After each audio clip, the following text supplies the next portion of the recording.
नमस्कार दोस्तों, आप देख रहे हैं संस्कृति टीवी। दोस्तों, वैसे तो चाणक्य ने जीवन के हर एक पहलू पर अपने विचार व्यक्त किए हैं, लेकिन वैवाहिक जीवन के लिए उनकी नीति बेहद खास है। कहते हैं कि जो कोई चाणक्य नीति का पालन करता है उसे दाम्पत्य जीवन में कभी भी निराशा हाथ नहीं लगती। आइए जानते हैं दाम्पत्य जीवन को लेकर चाणक्य की नीति।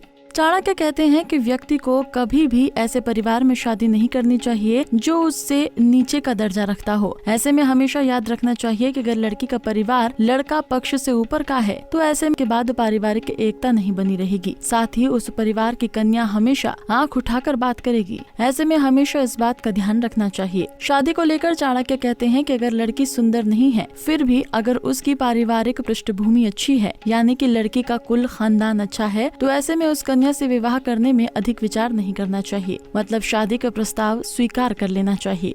जिस परिवार में पति पत्नी आपस में हमेशा मधुर संबंध बनाए रखते हैं, साथ ही वो एक दूसरे की हमेशा मदद करते हैं, एक दूसरे के सुख दुख में हमेशा साथ देते हैं, जहाँ ऐसा आपसी सामंजस्य बना रहता है, वहाँ हमेशा खुशहाली बनी रहती है। दाम्पत्य जीवन में खुशहाली बरकरार रखने के लिए चाणक्य की सलाह बेहद खास है। चाणक्य कहते हैं कि ऐसी महिला के लिए उसका घर स्वर्ग के समान है, जिसका पति उसके लिए हमेशा तैयार रहता हो। हालांकि चाणक्य के कहने का मतलब कतई नहीं है कि कोई महिला इसका गलत फायदा उठाए। चाणक्य नीति में चाणक्य कहते हैं कि एक अच्छी पत्नी वही है जो चालाक और ईमानदार हो। साथ ही एक अच्छी पत्नी में ये गुण भी मौजूद होता है जो परिवार में शांति और सौहार्द का वातावरण बनाए रखती है।